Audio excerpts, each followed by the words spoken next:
বৈচিত্র্যময়তা, নিখুঁত লক্ষ্যভেদ ও অত্যাধুনিক দেশীয় প্রযুক্তির কারণে ইরানের ব্যালিস্টিক ক্ষেপণাস্ত্র ব্যবস্থা বিশ্বজুড়ে অপার এক বিস্ময়ের নাম। যুদ্ধের ময়দানে যে কোনো প্রতিপক্ষের ঘুম হারামের জন্য অনবদ্য এই মিসাইল সিরিজ। তাই চলমান উত্তেজনার মাঝে তেহরানের এই বিশাল অস্ত্রভান্ডার নিয়েই বেশি শঙ্কিত ওয়াশিংটন। তবে হুমকি শুধু মার্কিনীদের কাছ থেকে নয়, আছে তার একান্ত মিত্র ইসরায়েলের তরফেও। জায়ানবাদীদের ঘোষণা, মার্কিন অনুমতি মিললেই ইরানের ব্যালিস্টিক মিসাইল সিস্টেম ধ্বংসের কাজে নেমে পড়বে তারা। তেল আবিবের নিরাপত্তা সংস্থার সাম্প্রতিক রিপোর্ট বলছে, ওয়াশিংটন ও তেহরানের আলোচনার পর আরও বেড়েছে মার্কিন হামলার শঙ্কা। ইসরায়েলি গণমাধ্যম হারেটস জানিয়েছে, গেল মঙ্গলবার জেনেভায় দুদেশের আলোচনার পরও বেশ কিছু বিষয় অমীমাংসিত রয়ে গেছে।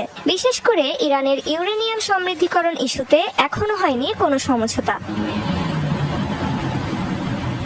এদিকে ইরানে আক্রমণের হুমকি ধামকি দিয়ে বেড়ালেও তেহরানের হামলার শঙ্কায় খোদ তেল আবিব।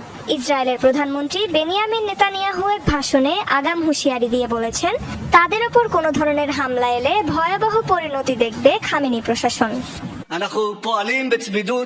মহান মিত্র যুক্তরাষ্ট্রের সাথে ঘনিষ্ঠভাবে কাজ করছি আমরা। প্রেসিডেন্ট ট্রাম্পকে স্পষ্টভাবে বলেছি যে ইরানের সাথে আলোচনার সময় ইসরায়েলের স্বার্থকে অবশ্যই মাথায় রাখা উচিত। আমরা যে কোনো পরিস্থিতির জন্য প্রস্তুত এবং এটা নিশ্চিত যে আয়াতুল্লাহরা যদি ভুলেও আমাদের উপর হামলা চালায় তাহলে এমন জবাব পাবে যা তারা কল্পনাও করতে পারছে না।